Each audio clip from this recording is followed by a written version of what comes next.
Powered by the Montana Television Network. This is the 10 o'clock news on Q2, Montana's news leader. Good evening. Thanks for joining us tonight. I'm Jeanelle Slade. And I'm Jay Cohn. The Billings City Council getting its first look tonight at the newest vision of the One Big Sky Center project for downtown Billings. Tonight, plans unveiled to build Billings into what developers call an iconic place for the next generation. A potential investment that could change how Billings and Montana evolve and grow into the future. Being pitched as something to drive Billings as a city of the future, the presentation focused on how the project will impact the entire state, from nightlife to entertainment to an arena. The One Big Sky project is being promoted as something to revitalize and completely overhaul the Billings downtown. Here you see the first look at drafted pictures of that proposed plan. One of the elements, a lifestyle district with its goal to draw more people into living downtown. Then there's the Health and Wellness District, envisioned to attract fitness centers and bring local medical institutions together.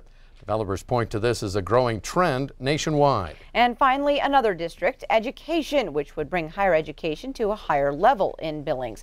Now, the developers also focused on the economic side of the project and how the city will be able to afford such an endeavor, utilizing a public-private partnership to build one of the country's best cities of the future. Now, Q2's Russ Riesinger is still at that meeting as it goes well into the night. And prior to the discussion on the One Big Sky Center, after a lengthy public hearing, the council also tonight approving a zone change that would accommodate a new microbrewery and restaurant near Grand and 54th Street West. That project needed the council's approval due to its proximity to the Ben Steele Middle School in West Billings. Well, the Billings landfill will grow. This after the Department of Environmental Quality approved expansion plans today. It's a 7-phase project that will grow the landfill by 350 acres on city-owned property located just south of the current landfill site. The controversial expansion has a number of neighbors concerned about possible groundwater contamination and blowing debris. In response, the DEQ asked the city to make adjustments to its application, forcing the project to meet Montana's solid waste management requirements. Now, a number of tests also show no potential impact on groundwater in the proposed area. The Yellowstone County Health Officer has 15 days now to sign off on the license, at which point the project can begin. If the letter is not signed, the city may appeal it to the Montana Board of Environmental Review. New details today in the crash that killed a 52-year-old state road worker this past fall just south of Billings. Now, prosecutors allege the driver of the flatbed truck who struck and killed the Montana Department of Transportation employee had been huffing canned air prior to the crash. 28-year-old Ethan Anderson is now charged with felony vehicular homicide and criminal endangerment following the October 24th crash that killed a Billings husband and father. Court documents state authorities found a can of compressed air in Anderson's truck. Now, the product contains difluorothane, a substance which often is used to get high. Anderson was driving his work flatbed truck when he drove through a construction project at the South Billings Boulevard exit at I-90. 52-year-old Jeff Dykeman was working the area at the time of the crash and was struck and pinned by the flatbed truck and died at the scene. Prosecutors say a blood test found that Anderson was severely impaired after ingesting or inhaling the canned air. Anderson told police that he had blacked out and couldn't remember the crash. Tonight, his bond is set at $100,000. A Helena man is dead after his car was hit by a train this morning in Hardin. Montana Highway Patrol says it happened around 8 o'clock. A 50-year-old Helena man driving down Woodley Lane, when for some reason he failed to stop for the oncoming train. Authorities say the man apparently was talking to his wife on his cell phone and did not realize the train was coming. The train then hit the driver's side of the man's vehicle. The man was rushed to the Hardin Hospital, then flown by help flight to Billings, where he later died. His name has not yet been released. A challenge against the Magic City's new smoking ban has been snuffed out by District Judge Gregory Todd. That new county ban prohibits smoking and vaping within 20 feet of all entryways, doors, windows, or even vents of public buildings. The Yellowstone Tavern Association had sued in an effort to stop the ban, claiming that it was unconstitutional and was not based on scientific peer-reviewed findings. But Judge Todd ruled the case did not involve a constitutional right and then determined the ordinance was designed to enhance public safety. The Tavern Association says it is considering a possible appeal of Judge Todd's ruling. For the third consecutive year, Montana is making headway in the fight against child sex trafficking. Shared Hope International, a nonprofit, recently released its annual state report cards. It gave Montana an A for its prevention efforts. The state was commended on anti-trafficking legislation that holds buyers and traffickers accountable and increases protection for survivors. One area of improvement noted in that report is that no laws exist in Montana to address sexual tourism.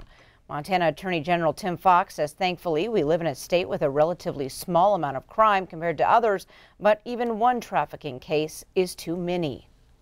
Human trafficking does occur here, and we have young children who are trafficked into Montana and Montana children who are trafficked out, and that's just something that all Montanans want to try to stop. Fox says this recognition really goes to all Montanans who have stepped up to report and fight human trafficking. If you keep an eye on the skies over Billings over the next day or so, you may catch a glimpse of the largest cargo plane in the world. Well, today crews loaded Bridger steel into this massive Russian plane, which will take the steel to help out with the typhoon recovery efforts in Saipan. The first of 3 flights landed in Billings on Saturday. We're told there are still 2 more flights coming to Billings, so you still have a chance to see one of these big boys land or take off. And as you can see, they are huge.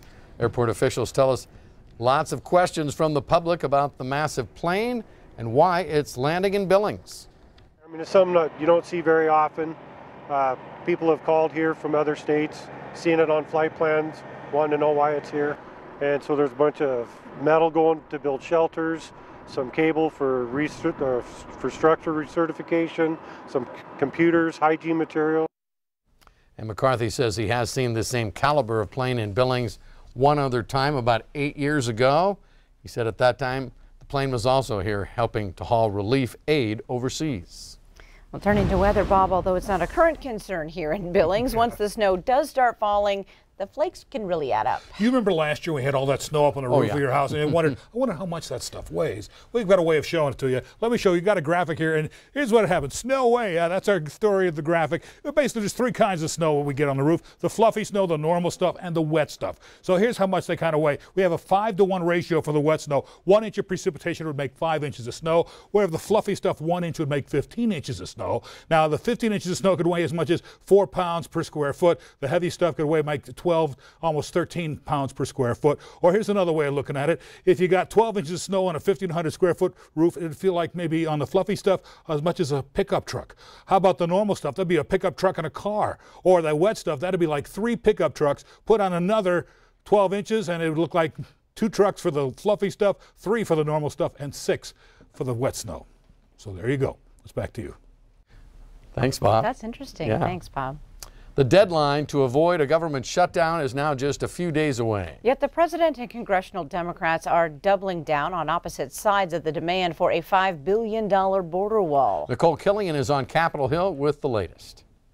Many lawmakers on Capitol Hill say they want to avert a government shutdown by the end of this week. I don't want to have this fight and shut government down. The time to solve this problem is now. The only thing standing in their way is the president's demand of $5 billion for the border wall. President Donald Trump threatened to shut down the government over the wall during a contentious on-camera meeting with Democrats last week. I will shut down the government. Okay, absolutely. Democrats offered the president 2 options: $1.3 billion for fencing and other security measures, or a continuing resolution to maintain current government funding levels into next year. They say the president's demand doesn't have the votes. Even with a Republican Congress, no threat or temper tantrum will get the president his wall. White House aides say President Trump is standing firm. He's very focused on getting to that $5 billion number. Friday is the deadline, and senators are already back at work in Washington, but the House is not scheduled to return until Wednesday. Nicole Killian, CBS News, Capitol Hill. If the government does in fact shut down, more than 420,000 federal workers might have to work over the holidays without pay. Coming up on tonight's 10 o'clock news, if you're not feeling the holiday spirit this year, maybe this blast from the past will help relight that spark. Plus, what goes into sending off all of those holiday packages each year? In a moment, we'll get an inside look at UPS. And later in sports, is this Missoula swimmer Montana's next Olympian? Yes, if you ask her. A fun story coming up. You're watching MTN News with Jay Cohn and Jeanelle Slade. Storm Tracker weather with Bob McGuire. And sports with Scott Green. This is the 10 o'clock news on Q2, Montana's news leader.